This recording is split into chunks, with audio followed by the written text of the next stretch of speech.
Dear friends, आप सभी का स्वागत है मेरे चैनल में जो कि है मनीष ट्यूटोरियल। और मैं मनीष आज आपके सामने इस वीडियो में प्रस्तुत करने वाला हूं उत्तराखंड प्रयोगशाला जो कि है हमारा उत्तराखंड लेबोरेटरी असिस्टेंट के क्वेश्चंस जो कि हमारे आए हुए थे कब 19/5/2019 के एग्ज़ाम्स में जो पूछे हुए थे। इस एग्ज़ाम्स में क्या होता है, ये 2 घंटे का पेपर होता है और जिसमें क्वेश्चंस पूछे जाते हैं उनका नंबर होता है 100, मतलब 100 प्रश्न पूछे जाते हैं और अधिकतम अंक होते हैं 100, मतलब एक क्वेश्चन 1 नंबर का होता है और 2 घंटे का पेपर होता है। ठीक है, और इसमें जो सब्जेक्ट आते हैं वो आते हैं फिजिक्स, केमिस्ट्री और बायोलॉजी।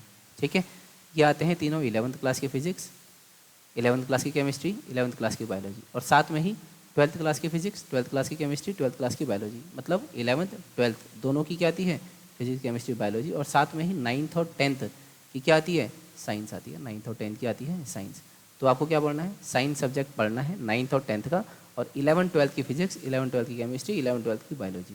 ठीक है, कहने का मतलब है अगर आपने एनसीईआरटी रटी हुई है 9, 10th, 11th, 12th 4 सब्जेक्ट की, तो आप ये एग्ज़ाम आसानी से निकाल सकते हैं। ठीक है, मतलब आपका क्या है, नंबर आ सकता है। बाकी देखो 100 क्वेश्चन आते हैं, 100 में से देखो ज़्यादा से ज़्यादा 4 से लेकर 7 के बीच में वो क्वेश्चन आते हैं जो आउट ऑफ कोर्स तो नहीं कह सकता, हाँ, लेकिन एनसीईआरटी से बाहर के आते हैं। ठीक है, एनसीईआरटी से बाहर के आते हैं 4 से 7 क्वेश्चन, उसमें तो आप कुछ नहीं कर सकते हैं। ठीक है, और आपने एनसीईआरटी अगर रटी हुई है तो कितने बचे हैं, 90 क्वेश्चन मान लो। अगर 90 क्वेश्चन भी आप अगर रट के जाते हैं, एनसीईआरटी रट के जाते हैं, तो कम से कम 80 से 85 तो सही करके आएंगे ना। तो ठीक है, इतने में आपका नंबर आ सकता है।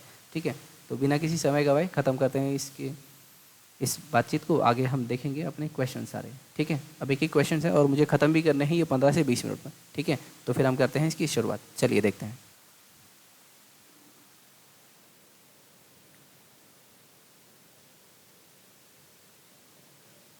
पहला क्वेश्चन हमसे पूछा गया है कि जो हमारा ये पेस मेकर है, पेस मेकर हम किसको बोलते हैं। तो पेस मेकर हम जो बोलते हैं वो बोलते हैं एसए यूनिट को, क्योंकि ये करता है हमारे में क्या बनाता है, जो इलेक्ट्रिकल सिग्नल्स होते हैं इसको जनरेट करता है हमारे हार्ट में। ठीक है, हमारे दिल में इलेक्ट्रिकल सिग्नल्स बोलूँ या इलेक्ट्रिकल इम्पल्स बोलूँ, इसको जनरेट करता है और इनको जो पहुँचाने का काम है पूरे हार्ट में, वो शुरुआत किससे होती है, ए बी नोड से, इसलिए इसको बोलते हैं पेस सेटर। ठीक है, एसए होता है पेस मेकर और ए बी होता है पेस सेटर, और ये हमारे हार्ट में होते हैं दोनों। और हार्ट होता है हमारा मीसोडर्मल और इसका ओरिजिन होता है, मतलब ये मीजोडर्म से बनता है हमारा हार्ट। अगला क्वेश्चन है, कौन सा ऑर्डर है जिसमें जो रेट ऑफ रिएक्शन है और रेट कोएफिशिएंट की वैल्यू जो होती है दोनों सेम होती है। पहली बात तो रेट ऑफ रिएक्शन की अब इक्वेशन बताएंगे, तो R इज इक्वल टू के, ए की कंसंट्रेशन ए और बी की कंसंट्रेशन बी, ऐसे लिखा जाता है। यह है R, यह है रेट ऑफ रिएक्शन। इसी को मतलब जो एक रिएक्शन कितनी दर से हो रही है या कितनी स्पीड से हो रही है उसे ही बोलते हैं रेट ऑफ रिएक्शन, जिसकी जो यूनिट होती है वो होती है कंसंट्रेशन और टाइम। ठीक है, यहाँ पे कंसंट्रेशन है और टाइम। नॉर्मल इक्वेशन है, मान लो कंसंट्रेशन कितनी दी हुई है, मोल लीटर, मोल पर लीटर, और टाइम दिया हुआ है सेकेंड इनवर्स में, मतलब पर सेकेंड, तो इसकी यूनिट क्या होगी, मोल पर लीटर पर सेकेंड। ठीक है, और यहाँ पे दिया हुआ है के, तो ये जो के है ना, इसी को हम बोलते हैं रेट कांस्टेंट या रेट कोएफिशिएंट। ठीक है, जिसमें के की वैल्यू अलग अलग होती है, जीरो ऑर्डर के लिए, फर्स्ट ऑर्डर के लिए और सेकंड ऑर्डर के लिए। जो हमारा जीरो ऑर्डर होता है इसके लिए इसकी जो वैल्यू है वो होती है mole litre inverse second inverse.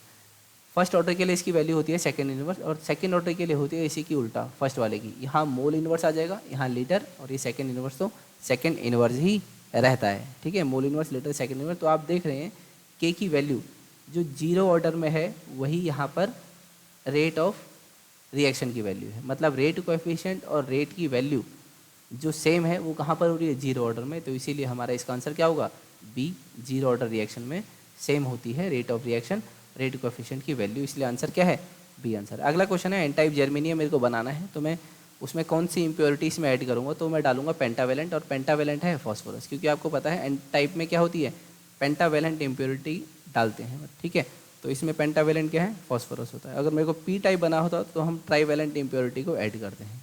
ठीक है, चलते हैं फिर अपने अगले क्वेश्चन की ओर। अगले क्वेश्चन में आपसे पूछा हुआ है, जो हमारा डी लॉरेंस है, इन्होंने डी लॉरेंस ए फेयरवेल, इन्होंने कौन सी टेक्निक जो है वो आविष्कार करी है या खोजा है, तो इन्होंने खोजी है ब्रेन फिंगरप्रिंटिंग टेक्निक। ठीक है, इसमें एक वेव होती है, कौन सी, P300 वेव है, उसको आप याद कर लीजिएगा। हो सकता है ये किसी एग्जाम में पूछा जाए कि इसमें कौन सी वेव इन्होंने यूज़ करी थी। ठीक है, बाकी इसका जो डिटेल डिस्क्रिप्शन है वो हम कभी अगली वीडियो में करेंगे। ठीक है, आज मुझे ये ख़त्म कराने हैं क्योंकि आपका क्या है, एग्ज़ाम भी नज़दीक आने वाला है, हो सकता है पता नहीं कब हो। कब हो किसी को नहीं पता है, लेकिन होने वाला है कम से कम 1 महीने में, और ज़्यादा से ज़्यादा बोलें तो सितंबर अक्टूबर में तक आपका ये एग्ज़ाम जा सकता है, क्योंकि अभी सीएम ने शपथ ग्रहण नहीं लिया, मतलब उनकी ओथ भी नहीं हुई है। तो हो सकता है अगर वो शपथ ग्रहण लेते हैं तो चांसेस हैं मोस्ट प्रोबेबली 1 महीने के अंदर में हो जाए। ठीक है, अगर अभी नहीं होता है तो फिर हो सकता है सितंबर अक्टूबर तक ये खींच सकता है। ठीक है, तो अगला क्वेश्चन देखते हैं। अगले क्वेश्चन में हमसे पूछा है क्या कि जो हमारा कॉर्क टिश्यू है ये किससे बनता है, तो कॉर्क टिश्यू हमारा उत्पन्न होता है फैलोजन से, इसी को हम बोलते हैं कॉर्क कैम्बियम, इसी को हम बोलते हैं कॉर्क कैम्बियम। ठीक है, अगला क्वेश्चन है, अगले क्वेश्चन में हमसे क्या पूछा है, अगले क्वेश्चन में हमसे पूछा गया है कि जो हमारे डाइजेस्टिव एंजाइम है, जो हमारे डाइजेस्टिव एंजाइम है ये कौन से एंजाइम होते हैं, हाइड्रोलेज होते हैं या ऑक्सीडो रिडक्टेज होते हैं या फिर क्या होते हैं, ट्रांसफेरेज होते हैं या लाइज होते हैं। तो हमारे डाइजेस्टिव एंजाइम जो होते हैं ये होते हैं हाइड्रोलिसिस। अगले क्वेश्चन में हमें रिएक्शन दी गई है, हमें क्या बताना है, कैटलिस्ट। कैटलिस्ट मतलब जो हमारे रेट ऑफ रिएक्शन को बढ़ा भी सकते हैं घटा भी सकते हैं। तो जो रिएक्शन है इसके लिए हम यूज़ करेंगे AlCl3। ठीक है, ये होता है एनहाइड्रस AlCl3। एनहाइड्रस AlCl3 हम इस्तेमाल करते हैं इस पर्टिकुलर रिएक्शन के लिए। ठीक है, चलते हैं अगले क्वेश्चन की ओर। अगले क्वेश्चन में हमसे पूछा aryl halide, aryl halide on reacting with sodium in dry ether give diphenyl. तो कहने का मतलब है डाइफिनाइल मिल रहा है। डाइफिनाइल का मतलब होता है 2 बेंजीन को जोड़ दो, मान लो एक ये बेंजीन बनाई और इसी के साथ हमने दूसरी बेंजीन जोड़ दी है, तो ये हो गया या तो बाइफिनाइल या तो डाइफिनाइल। तो ये होती है हमारी फिटिक रिएक्शन। ठीक है, फिटिक रिएक्शन में हम ये बनता है या तो डाइफिनाइल बोलते हैं इसको या इसको हम बोलते हैं बाइफिनाइल। ठीक है, इसमें रीजेंट क्या होता है, एक तरफ बेंजीन ले लो दूसरी तरफ X ले लो, इसमें डाल दो +2Na। ठीक है, और यहाँ पर भी एक सेम ले लो, बेंजीन ले लो और यहाँ पे इसके X, अब ये क्या होगा, यहाँ से X हटेगा यहाँ से X हटेगा, ये दोनों जुड़ जाएंगे। ठीक है, तो ये तभी इसको हम बोलते हैं बाइफिनाइल या डाइफिनाइल। ठीक है, चलते हैं फिर अगले क्वेश्चन की। और अगले क्वेश्चन में हमसे पूछा कि डायमेंशनल फॉर्मूला बताना है एंट्रोपी का। तो जो हमारी एंट्रोपी होती है इसका हमारा डायमेंशनल फॉर्मूला होता है क्या, M1L2T-2 K-1। यहाँ पे इन्होंने के की जगह क्या दे रखा है, थीटा यूज़ कर रखा है। ठीक है, तो हमारा ये जो ऑप्शन है ये कौन सा है, ऑप्शन नंबर 1 में। इसी में एक है बोल्ट्जमैन कांस्टेंट होता है, तो बोल्ट्जमैन कांस्टेंट की जो डायमेंशन फार्मूला होता है और एंट्रोपी का जो फार्मूला होता है वो दोनों का क्या होता है, सेम होता है, मतलब यही डायमेंशन फार्मूला इन दोनों का होता है। अगला क्वेश्चन है every contact leave your trace. कहने का मतलब है प्रत्येक संपर्क एक निशान छोड़ जाता है। ये कथन किसने दिया है, ठीक है, तो ये कथन दिया है हमारा एडमंड लोकार्ड ने। ठीक है, आपने देखा होगा ना कि CID में क्या बोलते हैं, इस आदमी ने यहाँ पे छुआ है ना, तो उसी सबसे प्रेरित होकर ये लिया गया है कि every contact leave a trace, मतलब प्रत्येक संपर्क जो है निशान छोड़ के जाता है। निशान मतलब आपके फिंगरप्रिंट छोड़ के जाता है। ठीक है, अगला क्वेश्चन, अगले क्वेश्चन में आपसे पूछा है which of the following type of cell lacks nucleus. इसमें से कौन सी सेल में न्यूक्लियस पाया नहीं जाता है। तो सिंपल से आपको पता है न्यूक्लियस नहीं होता है, वो होती है RBC। जो हमारी मैच्योर RBC होती है उसमें न्यूक्लियस नहीं पाया जाता है। ऑप्शन नंबर C करेक्ट होगा। अगले क्वेश्चन में पूछा हाई डिग्री ऑफ पॉलीमॉर्फिज्म किस में मिलता है, तो ये हमारा हाई पॉलीमॉर्फिज्म मिलता है निडेरिया में। निडेरिया को ही हम क्या बोलते हैं, सीलेंट्रेट्स, सीलेंट्रेट, और यहीं पे इसी से पूछा हुआ है। तो सीलेंट्रेट्स में ये आते हैं क्या, सिफोनोफोरा। ठीक है, तो ऑप्शन नंबर D क्या हो जाएगा इसका करेक्ट आंसर। चलते हैं अपने अगले क्वेश्चन की। और अगले क्वेश्चन में आपको दे रखी है एक रिलेशन दे रखा है, आपको बताना है इनमें से कौन सा सही है। तो ये है KC = RT डेल्टा एन, ये क्या है, करेक्ट इक्वेशन है। अगला क्वेश्चन है दो नॉन पैरेलल वेक्टर हैं A और B है मैग्नीट्यूड दे रखा है A और B respectively, which of the following vector relation is always true. कौन सा सही होगा, तो ये 0 वाला इसमें सही होता है, A × AB A प्रोडक्ट ये 0। ठीक है, चलते हैं अगले क्वेश्चन की। और अगले क्वेश्चन में हमसे पूछा है इनमें से कौन सा हमारा हेल्पफुल होता है बताने के लिए सॉल्विंग ड्राउनिंग डेथ केस, मतलब एक आदमी की मृत्यु जो हुई है वो डूबने के कारण हुई है किसी तालाब में, ये कौन सिद्ध करता है, तो ये बताते हैं हमारे डायटम्स। ठीक है, कैसे बताते हैं क्यों करते हैं मैं डिटेल वीडियो में अच्छे से सॉल्व करूँगा PPT के साथ। ठीक है, चलते हैं अगले क्वेश्चन में। अगले क्वेश्चन में आपसे पूछा हुआ है कि बीरबल साहनी जो इंस्टीट्यूट है ये कहाँ पर है पैलियोबोटनी का, तो ये है हमारा लखनऊ में। ठीक है, बीरबल साहनी के नाम पे ये इसका नाम रखा गया है, पहले शायद इसका नाम कुछ और था। ठीक है, अब इसका नाम फिलहाल में चेंज हुआ है। अगला क्वेश्चन है पॉलीटीन क्रोमोसोम है वो किस में देखने को मिलते हैं, तो पॉलीटीन क्रोमोसोम हमको देखने को मिलता है ड्रोसोफिला में। ठीक है, जो कि खोजे थे किसने, E.G. बाल्बिया ने, E.G. बाल्बियानी ने खोजे थे, किसमें, डिप्टेरन के लार्वा में खोजे हैं। ठीक है, अगला क्वेश्चन है इंडिगो क्या है, तो इंडिगो जो है ये एक टाइप की वेट डाई है। ठीक है, ऑप्शन नंबर D इसमें करेक्ट आंसर होगा। चलते हैं अगले क्वेश्चन की। और अगले क्वेश्चन में हमसे पूछा है ये बताओ जो रिफ्रैक्शन ऑफ लाइट है इसमें क्या चीज़ चेंज नहीं होती है, तो जो हमारा रिफ्रैक्शन ऑफ लाइट होता है इसमें हमारी फ्रीक्वेंसी जो है वो कभी भी चेंज नहीं होती है। ऑप्शन नंबर B करेक्ट होगा। अगला क्वेश्चन है फोस्जीन का केमिकल नाम पूछा है, तो फोस्जीन का जो हमारा केमिकल नाम होता है वो होता है हमारा क्या, कार्बोनिल क्लोराइड।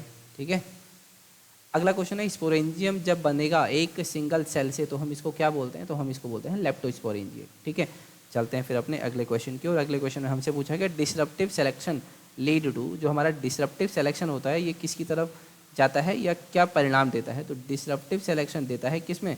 सिम्पैट्रिक स्पीशिएशन में। सिम्पैट्रिक का मतलब होता है सेम। ठीक है, चलते हैं अगले क्वेश्चन की ओर। अगले क्वेश्चन में हमसे पूछा है क्या, the presence of which one of the following group on benzene nucleus activated toward ESR, electrophilic substitution reaction है। बेंजीन के ऊपर कौन सा ग्रुप लगा होगा जो इसके एक्ट्रैक्ट करता है ESR की तरफ? तो वो होता है OH एल्कोहल ग्रुप। ठीक है, चलते हैं अगले क्वेश्चन की ओर। अगले क्वेश्चन में हमसे पूछा है बीटा डीके का प्रोसेस इनमें से कौन सा है? ठीक है, न्यूक्लियस के अंदर डीके होता है ना, alpha decay, beta decay, gamma decay, तो ये बीटा डीके है। बीटा डीके लिए हमसे पूछा गया है, तो ये क्या होता है? P plus electron plus V। A option correct होगा। अगला क्वेश्चन है, मैं सिल्वर नाइट्रेट टेस्ट जो है ये किसकी प्रेजेंस के लिए किया जाता है, या मतलब ये क्यों किया जाता है, क्या बताते हो इससे? तो हम इससे बताते हैं cyanide poisoning, aluminium phosphide poisoning, टेराथायराइड पॉइजनिंग या ऑल ऑफ द अबव। तो जो हम इसके द्वारा बताते हैं वो बताते हैं फॉस्फाइड पॉइजनिंग। ठीक है, ड्यूमिनियम फॉस्फाइड पॉइजनिंग के हम बताते हैं।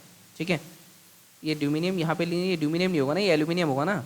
एल्यूमिनियम फॉस्फाइड की पॉइजनिंग बताते हैं, ये डी नहीं है, ये ए है। ठीक है, चलते हैं अगले क्वेश्चन की। अगले क्वेश्चन में हमसे पूछा है एपिजीनस कंडीशन किस में मिलती है? तो एपिजीनस कंडीशन जो मिलती है ये हमारी मिलती है कुकुरबिटेसी की फैमिली में। ठीक है, चलते हैं अगले क्वेश्चन की। और अगले क्वेश्चन में हमसे पूछा है क्या, कि जो कॉन्सेप्ट है हॉटस्पॉट बायोडाइवर्सिटी का, ये किसके द्वारा दिया गया है? तो हॉटस्पॉट बायोडाइवर्सिटी कॉन्सेप्ट दिया हुआ है नॉर्मन मेयर्स के द्वारा। ठीक है, ऑप्शन नंबर ए करेक्ट है। अगला क्वेश्चन हमसे पूछा है वीक एसिड के लिए बताओ सॉल्ट, वीक एसिड और उसके सॉल्ट्स के लिए बताओ पीएच। जो पीएच है वो कैसे दिया जाता है? तो पीएच दिया जाएगा salt upon acid log plus. ठीक है, ये ऑप्शन नंबर बी जो है ये हमारा करेक्ट आंसर होगा इसका। चलते हैं अगले क्वेश्चन की। और अगले क्वेश्चन में हमसे पूछा है मास एम है, मूविंग है हॉरिजॉन्टल सर्कल में, और जिसका रेडियस आर है, सेंट्रीपिटल फोर्स के अपॉन आर स्क्वायर लग रही है, के कांस्टेंट है, ये बताओ टोटल एनर्जी कितनी होगी? तो इसकी जो टोटल एनर्जी होगी माइनस के अपॉन आर माइनस के अपॉन 2r के अपॉन 2r। तो इसका जो हमारा करेक्ट आंसर होगा वो होगा हमारा माइनस के अपॉन 2r। ठीक है, सेंट्रीपिटल फोर्स लग रही है तो माइनस के अपॉन 2r क्या होगा इसका करेक्ट आंसर होगा। चलते हैं अपने अगले क्वेश्चन की। और अगले क्वेश्चन में हमसे पूछा है क्या, under section 293 CRPC who is not considered as government scientific officer, जो ये सेक्शन दिया हुआ है, सेक्शन 293 दिया हुआ है, इसके CRPC के तहत किसको हम गवर्नमेंट साइंटिफिक ऑफिसर नहीं मानते हैं? तो इसको नहीं मानते हैं ना, चीफ मेडिकल ऑफिसर को थोड़ा ना मानते हैं। अगला क्वेश्चन है साइटोक्रोम, साइटोक्रोम क्या होता है? तो हमारा जो साइटोक्रोम होता है ये होता है हमारा एक टाइप का क्या एंजाइम होता है, कार्बोहाइड्रेट होता है, कॉन्जुगेट प्रोटीन होता है, ये इनमें से कुछ भी नहीं होता है। तो साइटोक्रोम क्या होता है? कॉन्जुगेट प्रोटीन होते हैं। Cortisol is secreted from, cortisol एक हार्मोन है, किससे निकलता है? तो कोर्टिसोल जो हमारा निकलता है पेनक्रियाज, थायराइड, एडिनल या थाइमस, तो ये हमारा निकलता है एडिनल ग्लैंड से। ठीक है, मतलब ऑप्शन नंबर सी क्या है हमारा करेक्ट आंसर हो जाएगा। ठीक है, चलते हैं अगले क्वेश्चन की। और अगले क्वेश्चन में हमसे पूछा है क्या, वीकेस्ट ट्रांस आई इफेक्ट जो है वो कौन दर्शाता है? तो ये दर्शाता है हमारा OH नेगेटिव आयन। अगला क्वेश्चन है moment of inertia solid sphere का बताओ टेंजेंट में। टेंजेंट में पूछा है, अगर सॉलिड स्फीयर का पूछा होता तो ऑप्शन नंबर ए करेक्ट होता, 2/5 mr²। ठीक है, अब लेकिन यहाँ पे पूछा है टेंजेंट, तो टेंजेंट में होगा 7/5 mr², मतलब ऑप्शन नंबर सी जो होगा हमारा करेक्ट आंसर होगा। अगले क्वेश्चन में आपसे पूछा है क्या, जो जैप टेस्ट है ये किसके लिए किया जाता है? तो देखो जैप टेस्ट जो है ना ये ओरिजिनली किया जाता है ब्लड के लिए। ठीक है, मतलब ब्लड में कोई भी अगर इम्प्योरिटी है उसको दर्शाने के लिए किया जाता है। अगर ब्लड नहीं है तो हमारा ऑप्शन क्या होगा? यूरिन में। ऑप्शन नंबर डी है हमारा करेक्ट आंसर। चलते हैं अगले क्वेश्चन की। और अगले क्वेश्चन में हमसे पूछा है क्या, इनमें से कौन सा जिम्नोस्पर्म है placed between dicot and monocot? The gymnosperm व placed between dicot and monocot. Monocot और डाइकोट के बीच में जिम्नोस्पर्म को किसने में रखा है, या किस आदमी का जो सिस्टम है उसने रखा हुआ है? तो बेंथम एंड हुकर ने जो क्लासिफिकेशन का सिस्टम दिया था उसमें रखा हुआ है। ठीक है, अगला क्वेश्चन है जो हमारी सर्टोली सेल्स है वो किससे रिलेटेड होती हैं? तो भैया देखो जो सर्टोली सेल्स होती है ना ये प्रोवाइड करती है न्यूट्रिशन, किसको? डेवलपिंग स्पर्मेटोजोआ को। तो ऑप्शन नंबर ए हो गया करेक्ट, और इन्हीं को बोला जाता है नर्स सेल्स। ठीक है, और ये होती हैं सेमनीफेरस ट्यूब्यूल में। अगला है हिंसबर्ग रिएजेंट जो है वो हम किसे बोलते हैं? हिंसबर्ग रिएजेंट बताना है तो हिंसबर्ग रिएजेंट होगा PdCl2 क्विनोन एल्कोहलिक Cl2, ये होगा 6,6H5SO2Cl। ठीक है, ये होता है हमारा हिंसबर्ग रिएजेंट। तो ये क्या बताता है? ये डिस्टिंग्विश करने का काम आता है 1 डिग्री 2 डिग्री 3 डिग्री अमाइंस के लिए। ठीक है, ये इसके डिस्टिंग्विश में काम आता है, इसको प्राइमरी सेकेंडरी टर्सरी भी बोलते हैं। चलते हैं अगले क्वेश्चन की। और अगले क्वेश्चन में हमसे पूछा है velocity of sound generally more in solid than in gases I comparison of gases because solid है। सॉलिड में क्या ज़्यादा होती है? सॉलिड में डेंसिटी भी ज़्यादा होती है और इलास्टिसिटी भी ज़्यादा होती है। ठीक है, चलते हैं अगले क्वेश्चन की। और अगले क्वेश्चन में हमसे पूछा है which of the following methyl amine react to form methyl isocyanide. कहने का मतलब है मिथाइल आइसोसाइनाइड बनाना है, मिथाइल आइसोसाइनाइड। तो मिथाइल आइसोसाइनाइड का फॉर्मूला क्या होता है? C2H3N। C2H3N आप बनाओगे तो आपको इस्तेमाल करना पड़ेगा इसमें से CHCl3 + KOH। ठीक है। Cl3 प्लस KOH इस्तेमाल करोगे तो ये आपका रिएक्शन क्या देगी, C2H3, ठीक है। ये है मिथाइल आइसोसाइनाइड। अगला क्वेश्चन है which one of the following shows the particle nature of light. इनमें से कौन सा है जो पार्टिकल नेचर ऑफ लाइट बताता है, मतलब लाइट की क्या फॉर्म है, पार्टिकल नेचर। दो नेचर शो करती है ना, पार्टिकल नेचर और वेव नेचर। तो पार्टिकल नेचर शो करता है फोटो इलेक्ट्रिक इफेक्ट। अगला क्वेश्चन है लोकार्ट प्रिंसिपल है of exchange related. Low-carb principal का विनिमय का सिद्धांत है वो किससे रिलेटेड होता है, foreign exchange, exchange of criminal information, exchange of trace evidence information, या फिर एक्सचेंज ऑफ कोर्ट नोटिस। तो ये जो हमारा रिलेटेड होता है ये किससे रिलेटेड होता है, exchange of trace evidence material, मतलब साक्ष्य सामग्री के विनिमय से। अगला वुड है पाइनस की लकड़ी। जो पाइनस की वुड है कैसी होती है, तो ये होती है बेटा पिकनेजालिक, क्योंकि ये इसी को हम बोलते हैं पाइन। और ये कहाँ मिलता है, हाई ऑल्टीट्यूड पे, हाई ऑल्टीट्यूड पे ये मिलता है, ठीक है। हाई ऑल्टीट्यूड पे मिलता है पाइनस, और ये क्या है, जिम्नोस्पर्म। अगला क्वेश्चन होता है haemophilia is due to the deficiency of platelet. कहने का मतलब है हीमोफीलिया, हीमोफीलिया मतलब ब्लड, शरीर में आपके कहीं पे भी हल्का सा कट लग गया तो वहाँ से खून निकलता रहेगा, मतलब वहाँ पे जो थक्का बनता है ना आपका खून का थक्का बनता है, मतलब वहाँ पे ब्लड क्लॉट नहीं होता है। मतलब इस प्रोसेस में क्या होती है, आपकी ब्लड क्लॉटिंग ना नहीं होती है। ब्लड क्लॉटिंग नहीं हुई तो खून निकलता रहेगा और तब तक निकलता रहेगा जब तक आपकी मृत्यु नहीं होती है, ठीक है। तो इसके लिए कौन सा फैक्टर नहीं होता है, तो वो होता है फैक्टर नंबर 8। जो फैक्टर 8 होता है अगर ये बॉडी में नहीं होगा या किसी कारण इसमें मॉडिफिकेशन या चेंजेस हो जाए तो आपको हीमोफीलिया नामक बीमारी हो जाएगी। अगला क्वेश्चन है ग्रेन एल्कोहल इज नोन है। जो ग्रेन एल्कोहल है इसका क्या नाम होता है, तो ये वो शराब सुनी ना, एक कच्ची शराब होती है और एक पक्की शराब होती है, ठीक है। ये क्वेश्चन वो है, लेकिन मैं इसको डिटेल तो आपको वहीं पे बताऊंगा। लेकिन ये जो ग्रेन एल्कोहल है ये क्या होती है, इथाइल एल्कोहल होती है, ठीक है। और दूसरी होती है मिथाइल एल्कोहल। मिथाइल एल्कोहल वो होती है कच्ची शराब। कच्ची शराब या इसको बोलते हैं देसी शराब। कहने का मतलब है आप न्यूज़पेपर में पढ़े होंगे ना कि कच्ची शराब पीने से इतने लोगों की मौत हो गई, तो फिर ये वही वाला हिसाब किताब है, ठीक है। इसी में दिया जाता है ये कच्ची शराब और पक्की शराब में, ठीक है। तो जो मिथाइल अल्कोहल पीने से क्या होता है, उन लोगों की क्या होती है, मृत्यु हो जाती है, ठीक है। उसमें क्या होता है, उसमें यूरिया होता है। यूरिया का जब अमाउंट बढ़ जाता है, या यूरिया जो बनाते समय डालते हैं उसमें, तो यूरिया का अमाउंट ज़्यादा होता है और एक हार्मोन होता है, ठीक है। वो क्या होता है, वो होता है ऑक्सीटोसिन, ठीक है। अगर इन दोनों की मात्रा अगर वो शराब बनाते समय इसमें ज़्यादा कर देते हैं तो कहीं ना कहीं ये क्या हो जाती है, जहरीली शराब, जिसको पीने से उनकी मृत्यु हो जाती है, ठीक है। चलते हैं अगले क्वेश्चन की। और अगले क्वेश्चन में हमसे पूछा है क्या, एसेंशियल कंडीशन बताओ जहाँ पर फोर्स टू बी कंजर्वेटिव, जहाँ पे फोर्स कंजर्वेटिव होनी चाहिए। तो भैया देखो कंजर्वेटिव किसी को कराना है तो वो क्या होना चाहिए, 0। तो curl F L should be 0। अगला है 3R rule of glass fracture, मतलब ग्लास को टूटना है तो उसके लिए 3R रूल जो है वो क्या है, तो वो है रेडियल फ्रैक्चर से रिलेटेड, ठीक है। अगला है सेकेंड ट्रॉफिक लेवल लेक। एक लेक में जो सेकेंड ट्रॉफिक लेवल पे आता है, मतलब द्वितीय स्तर पे आता है, तो सबसे पहले आते हैं फाइटोप्लैंक्टन, फिर आते हैं हमारे जूप्लैंक्टन। तो ये हो गया फर्स्ट ट्रॉफिक लेवल, ये हो गया second trophic level. Answer number B correct हो जाएगा। चलते हैं अगले क्वेश्चन की। और अगले क्वेश्चन में हमसे पूछा है नोबेल प्राइज बताओ डीएनए के लिए किसमें मिला है। डीएनए को डबल हेलिक्स मॉडल के लिए नोबेल प्राइज किसको मिला है, तो भैया ये तो मिला है, एक वॉटसन को मिला है, क्रिक को मिला है, विलियमसन को मिला है। तो ऑप्शन नंबर सी हो जाएगा हमारा करेक्ट आंसर। अगले क्वेश्चन में पूछा appearance of colour in solid state. Solid state में कलर एक ही चीज़ रिस्पॉन्सिबल होती है, एब्सेंटर। तो ऑप्शन नंबर ए हो गया करेक्ट आंसर। अगले क्वेश्चन में हमसे पूछा है क्या, super imposition of message signal of high frequency wave. Super imposition जहाँ पे नंबर आ गया, या सुपर पोजिशन जहाँ पे शब्द आ गया, आपको सीधा आंसर पता लगाना चाहिए था, क्या होता है, मॉड्यूलेशन होता है। अगला क्वेश्चन है एक नॉन डिस्ट्रक्टिव अप्रोच बताओ to compare ink line is done by. तो ये होता है हमारा infrared spectroscopy, infrared luminescence, HPLC-MS या थिन लेयर क्रोमेटोग्राफी। तो जब आप ये नॉन डिस्ट्रक्टिव अप्रोच इसके लिए यूज़ करते हैं तो ये वाला हमारा होता है क्या, ये होता है इंफ्रारेड ल्यूमिनेसेंस, ठीक है। चलते हैं अपने अगले क्वेश्चन की। और अगले क्वेश्चन में हमसे पूछा है क्या, इसमें पूछा है हेट्रोसिस जो होता है किस में नहीं मिलता है। तो हमारे हेट्रोसिस है ना, वो जनरली क्या होता है, नाइट्रोजन फिक्सेशन के लिए काम आती है। ये स्पेशल टाइप की सेल्स होती हैं, ठीक है। तो ये नॉस्टॉक में तो प्रेजेंट होती है। इसमें पूछा है किस में नहीं प्रेजेंट होता है, तो वो है वो ऑसिलेटोरिया में ही मौजूद नहीं होती है। ऑसिलेटोरिया में भी जो हमारी मराइन टाइप की ऑसिलेटोरिया होती है ना, जिसमें एक नाम आपने सुना होगा ट्राइकोडेस्मम, DESMU, ट्राइकोडेस्मम आपने एक नाम सुना होगा, या ये किसका होता है, ये ऑसिलेटोरिया है। इसी की एक मराइन प्रजाति है जिसका नाम है ट्राइकोडेस्मियम। इसमें ये मौजूद तो नहीं होते, ये जनरली काम क्या करते हैं, नाइट्रोजन फिक्सेशन का काम करते हैं। अगला क्वेश्चन है टिकोइक एसिड किस में मौजूद नहीं होता है, तो ये ग्राम नेगेटिव में नहीं होता है मौजूद, पॉजिटिव में मौजूद होता है, ठीक है। अगला क्वेश्चन है टिंचर आयोडीन क्या होता है, तो ये तो आपको पता होगा, जब I2 को डाल देते हैं एल्कोहलिक सॉल्यूशन में तो ये बन जाता है हमारा टिंचर ऑफ आयोडीन। अगला क्वेश्चन है हमसे पूछा है क्या, nucleus of mass number A has a radius. Nucleus को मास नंबर है उसका एक रेडियस है, वो क्या है, रेडियस होता है R = R0 A की पावर 3 2/3 2/3 1/, ये 1/3 होता है, R = RP A की पावर 1/3, ठीक है। अगला क्वेश्चन है, अगला क्वेश्चन आपसे पूछा है क्या, पुलिस अनुसंधान और विकास ब्यूरो स्थित है। पुलिस अनुसंधान और विकास ब्यूरो ये हमारा दिल्ली में है, ठीक है, नई दिल्ली में है ये। अगला क्वेश्चन है एंथोसायनिन्स आर फाउंड इन। एंथोसायनिन्स क्या होते हैं? ये पिगमेंट्स होते हैं, कुछ स्पेशलाइज्ड पिगमेंट्स होते हैं जो प्लांट के वैक्यूल्स के अंदर मिलते हैं, ठीक है, प्लांट्स के अंदर मिलते हैं, तो ये होते हैं एंथोसायनिन पिगमेंट, जिसके कारण ये देते हैं उस वस्तु को कलर। वस्तु मतलब अगर रोज़ के अंदर है तो ये रेड कलर देगा उसको, और अगर ये टमाटर के अंदर है, टोमेटो के अंदर है, तो ये इसको लाल कलर देगा, ठीक है। मतलब कलरिंग पिगमेंट जो है वो एंथोसायनिन ही होता है। ये कहाँ होता है?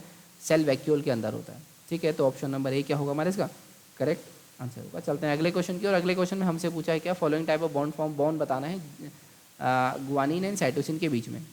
ग्वानिन और साइटोसिन के बीच में डीएनए में बॉन्ड, तो ये होता है हमारा ट्रिपल बॉन्ड होता है, ठीक है। तो हमारा ऑप्शन नंबर सी क्या हो जाएगा? करेक्ट आंसर हो जाएगा। चलते हैं फिर अपने अगले क्वेश्चन की, और अगले क्वेश्चन में हमसे पूछा है इक्वेशन बतानी है वो जो सही हो बिल्कुल। तो इक्वेशन को आप जैसे देखेंगे तो delta A delta E delta B A B C D, तो आपका ऑप्शन नंबर बी करेक्ट होगा, ये वाला इक्वेशन, ठीक है। एस के इक्वल टू होता है ये, ठीक है। चलते हैं फिर अपने अगले क्वेश्चन के ऊपर। अगले क्वेश्चन में हमसे पूछा है डेविसन जर्मर जो एक्सपेरिमेंट है, इसमें जो ऑर्डर ऑफ डिफ्रैक्शन है फर्स्ट ऑर्डर, वो मैक्सिमम कौन से एंगल पे देखा जाता है? तो maximum A B C D 45 90 50 180, तो ये आपका देखा जाता है 50 डिग्री पे सबसे ज़्यादा, ठीक है, मैक्सिमम होता है यहाँ पे डिफ्रैक्शन। अगला पूछा है यार मोलोटोव कॉकटेल होता क्या? मोलोटोव कॉकटेल का मतलब है जो वो सुना है देसी बम। देसी बम मतलब वो बोतल के अंदर भर देते हैं ना, देसी बम मतलब बोतल के अंदर एक बोतल लेते हैं, बोतल के अंदर फ्यूल व्यूल भर देते हैं। फ्यूल मतलब वो पेट्रोल भरते हैं, उसमें नॉब लगाते हैं, ऊपर से बत्ती निकालते हैं, बत्ती पे आग लगाते हैं, फिर फेंक देते हैं, ठीक है। ये होता है एक टाइप का देसी बम, तो ये क्या होता है? बॉम्ब होता है एक टाइप का, ठीक है। ऑप्शन नंबर ए जो है ये हमारा करेक्ट आंसर होगा। चलते हैं अगले क्वेश्चन की, और अगले क्वेश्चन में हमसे पूछा है केमिकल कंपाउंड बताओ जो बनाता है प्लांट अगर उसमें किसी पैथोजन ने अटैक करा हो, तो वो होता है फाइटोअलेक्सिन। अगला क्वेश्चन है बाल्बियानी रिंग किससे एसोसिएटेड है? तो ये होती है आरएनए और प्रोटीन सिंथेसिस से, बाल्बियानी रिंग। अगला क्वेश्चन है हाईएस्ट बॉइलिंग पॉइंट में से किसका होगा? तो ये होगा एन हेक्सेन, एन पेंटेन, न्यूपेंटीन या 2 मिथाइल ब्यूटेन, इसी का होगा 2 मिथाइल ब्यूटेन का, ऑप्शन नंबर डी करेक्ट है। चलते हैं अगले क्वेश्चन के ऊपर। अगले क्वेश्चन में हमसे पूछा है डाइलेक्ट्रिक कांस्टेंट जो है वैक्यूम के लिए कितना होता है? तो वैक्यूम के लिए जब भी डाइलेक्ट्रिक कांस्टेंट बताओगे वैल्यू आएगी 1। अगला क्वेश्चन है क्रोनोबायोलॉजिकल सीक्वेंस बताओ इंसिडेंस और pattern type in fingerprint. Fingerprint का इंसिडेंस पैटर्न बताओगे, सबसे पहले लूप आता है, फिर वोल आता है, फिर कॉम्पोजिट, फिर आग, मतलब ऑप्शन नंबर डी करेक्ट होगा। अगला क्वेश्चन है बैक्टीरिया की सेल वॉल, तो बैक्टीरिया की सेल वॉल किससे बनी होती है? पेप्टाइडोग्लाइकेन की, option number D correct answer होगा। चलते हैं अगले क्वेश्चन की, और अगले क्वेश्चन में आपसे पूछा है क्या मास्ट सेल जो होती है वो क्या सीक्रेट करती है? मास्ट सेल से निकालती है हिस्टामाइन। अगला क्वेश्चन है source of ultraviolet radiation used in ultraviolet visible spectrometer, वो क्या होता है? Mercury vapour, sodium vapour, halogen dump या H2D2 डिस्चार्ज ट्यूब। ये डिस्चार्ज ट्यूब यूज़ होती है उसमें H2D2 की। अगला क्वेश्चन है न्यूटन्स का जो रिंग एक्सपेरिमेंट है, इसमें रिफ्लेक्टेड लाइट सेंटर T=0 है, तो 0 है तो क्या बनाएगा? डार्क बनाएगा, ठीक है।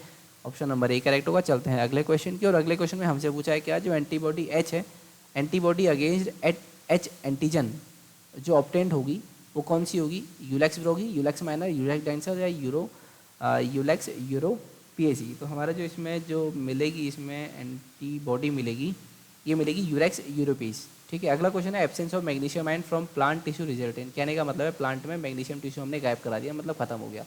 तो देखो एक तो ये बनाता है क्लोरोफिल, ठीक है। क्लोरोफिल क्या पत्तियों को क्या कलर देता है? ग्रीन। कहने का मतलब अगर मैग्नीशियम नहीं होगा तो इनका कलर क्या हो जाएगा? येलो, ठीक है। ग्रीन नहीं होगा ये तो येलो कलर हो जाएगा अगर ये नहीं होगा तो। और इसी कंडीशन को हम क्या बोलते हैं? Chlorosis, CHLOROSIS, chlorosis. यही तो होता है क्लोरोफिल का हटना, हटेगा तो मतलब वहाँ पे येलो कलर हो जाएगा, और ये किसकी वजह से है? मैग्नीशियम की वजह से, ठीक है। यहाँ पे दोनों रेस्पॉन्सिबल होते हैं, क्लोरोफिल भी होता है और ये भी रेस्पॉन्सिबल होता है, मैग्नीशियम आयन भी, ठीक है। और दूसरा इसमें आप कंफ्यूज हो रहे होंगे नेक्रोसिस में, ठीक है।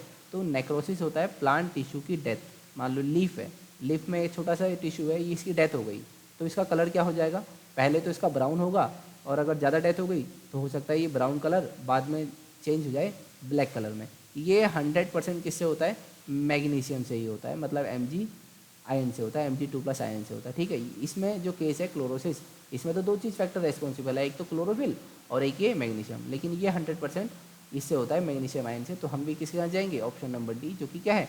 नेक्रोसिस। अगला क्वेश्चन है जेल इलेक्ट्रोफोरेसिस का इस्तेमाल क्यों करते हैं? तो सेपरेशन ऑफ डीएनए फ्रैगमेंट्स के लिए करते हैं। चलते हैं अगले क्वेश्चन की, और अगले क्वेश्चन में हमसे पूछा है क्या आप अगर डाइल्यूशन को बढ़ा दोगे तो कंडक्टिव पे क्या फ़र्क पड़ेगा? डाइल्यूशन बढ़ाओगे मतलब पानी डालोगे तो हमारा H+OH आयन में टूटेगा, वो टूटेगा तो मतलब कंडक्टिविटी भी बढ़ जाएगी, ठीक है।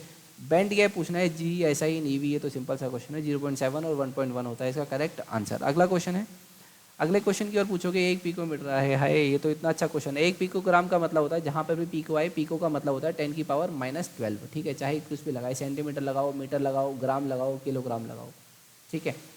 तो 10⁻⁻12 सी ऑप्शन करेक्ट आंसर। अगला क्वेश्चन है थाइलाकोइड किसका पार्ट है, तो थाइलाकोइड पास्ट होगा क्लोरोप्लास्ट, न्यूक्लियन, वैक्यूली, क्लोरोप्लास्ट का होगा पार्ट, ठीक है। तो मतलब हमारा ऑप्शन नंबर बी क्या होगा इसमें करेक्ट आंसर होगा। चलते हैं अगले क्वेश्चन, ग्लाइकोजन कहाँ स्टोर होता है, स्टोर होता है हमारे लीवर में। अगला क्वेश्चन हमसे पूछा है क्या 3 कैपेसिटर हैं, 3 कैपेसिटर हैं जिनका दे रखा है 20 30 60 UF capacitance are connected in series में बने, सीरीज में बने तो मतलब फॉर्मूला क्या होता है 1/C1 + 1/C2 + 1/C3, ठीक है। कुछ नहीं करना, यहाँ पे C1 में 20 रख देना, यहाँ पे 30 रख देना, यहाँ पे 60 रख देना, इसको सॉल्व कर देना। सॉल्व करने पे कितना आएगा, हाँ 20 30 60 60 अपॉन मतलब 6/60 6/60 मतलब 1/10, ये क्या होता है 1/C, तो C की वैल्यू आ जाएगी 10। तो मतलब ऑप्शन नंबर क्या है, ऑप्शन नंबर डी इसका करेक्ट आंसर है, ठीक है। चलते हैं अगले क्वेश्चन की, और अगले क्वेश्चन हमसे पूछा है तो क्वेश्चन आज during polygraph test are not directly related to crime but having many similarity to the case under discuss किया गया।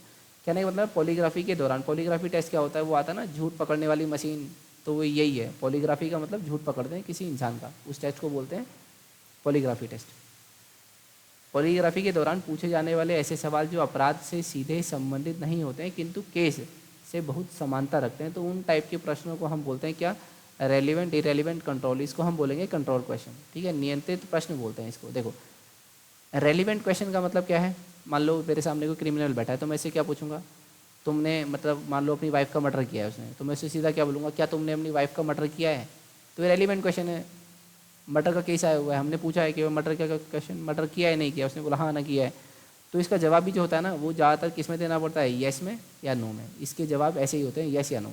मैं पूछूंगा क्या तुमने अपनी वाइफ का मर्डर किया है, तो ये रेलिवेंट क्वेश्चन है भाई, है ना, पूरा केस से जुड़ा हुआ है। अब मैं पूछूंगा इरेलीवेंट क्वेश्चन, तुम्हारी घड़ी में टाइम कितना हो रहा है, क्या तुम अभी थाने में बैठे हो, तो ये फर्जी क्वेश्चन है, इरेलीवेंट है। मतलब क्या मतलब, तू थाने में बैठा हो, घर में बैठा हो, इससे में क्या मतलब है, केस क्या है, इसने वाइफ का मर्डर किया है।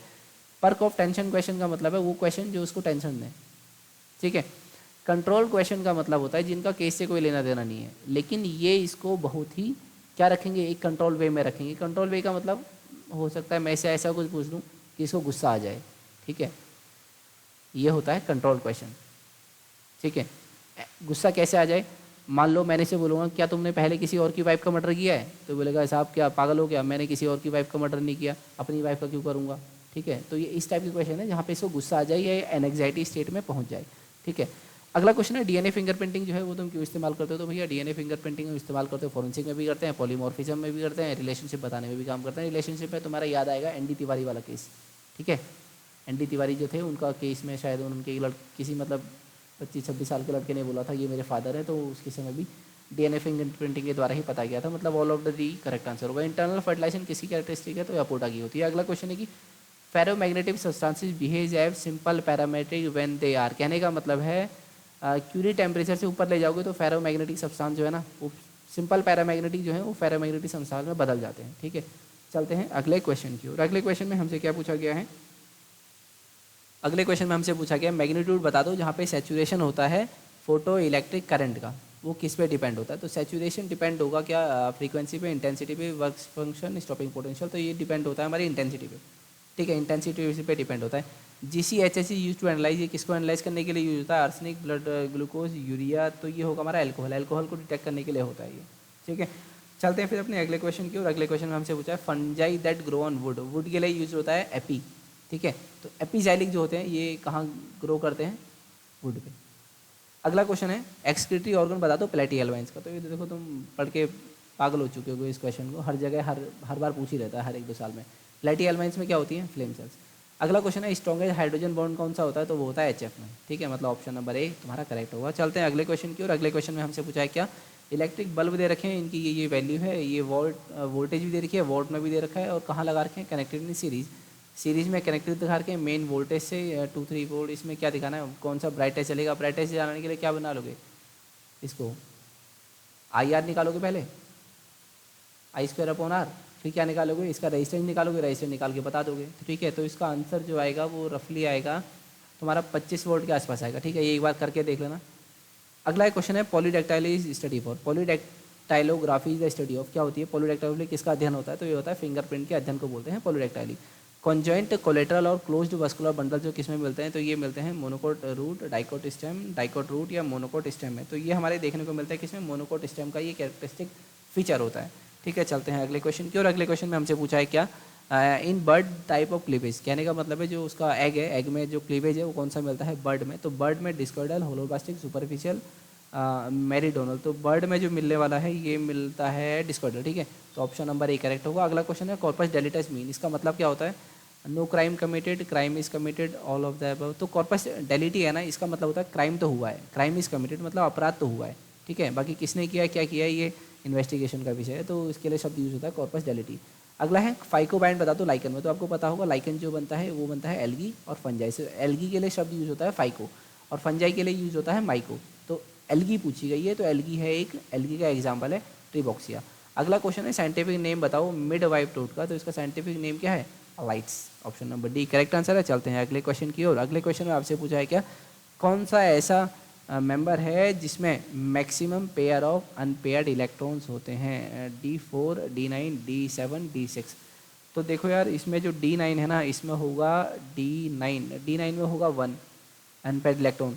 D7 जो है इसमें होते हैं 3 अनपेयर्ड इलेक्ट्रॉन और D6 में होता है 4 इलेक्ट्रॉन और ऑक्टाहेड्रल इसमें शायद 0 होता है मेरे ख्याल से। ठीक है, ये मुझे कंफर्म नहीं है। ठीक है, ये शायद इसमें 0 ही होता होगा। ठीक है, 0 होता होगा या फिर हो सकता है इसमें क्या हो जाए, इसमें 1 भी हो सकता है। ठीक है, तो एक बार ये चेक कर लेना। बाकी अगर 0 और 1 है तभी इसका आंसर ऑप्शन नंबर डी ही सही होगा। ठीक है, मतलब D6 में सबसे ज़्यादा अनपेयर्ड इलेक्ट्रॉन्स होते हैं। अगला क्वेश्चन है, इसमें दिया गया है एक अल्फा डीके दिए गई है, अल्फा ये डीके दिया हुआ है, इसकी इक्वेशन बतानी है। कहने का मतलब है तुम्हें एक्स की वैल्यू बतानी है, यहाँ पे क्या आएगा। तो ये कंडीशन दे रही है, इसको तुम सबको ऑप्शन ट्राई करोगे तो ऑप्शन नंबर ए तुम्हारा करेक्ट आंसर होगा। अगला क्वेश्चन है पिक्राटोल क्या होता है, ये हाई एक्सप्लोसिव होता है, ये किससे बना होता है। पिक्राटोल एक उच्च प्रकार का विस्फोटक है। विस्फोटक मतलब जिसको फेंकने पे या जिसको जलाने पे क्या हो जाए, विस्फोट हो जाए।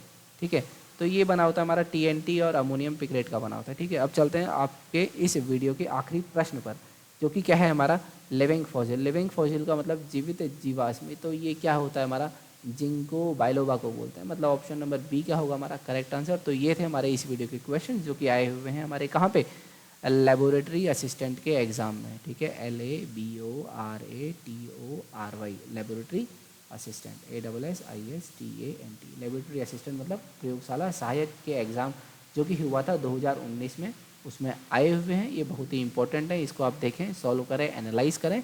और जो आपकी 2021 की वैकेंसी आई हुई थी इसकी दिसंबर की, उनका एग्ज़ाम होने वाला है 2022 में, उसके लिए तैयार करें। क्या होगा कब होगा किसी को कुछ नहीं पता। ठीक है, ना ही अभी आयोग ने जो कैलेंडर जारी किया था उसके हिसाब से भी वो खुद ही अपने टाइमलाइन से डिले चल रहे हैं, तो किसी को कुछ नहीं पता है कब तक होगा, लेकिन आप अपनी प्रैक्टिस जारी रखिए। धन्यवाद, मिलते हैं आपसे अगली वीडियो में।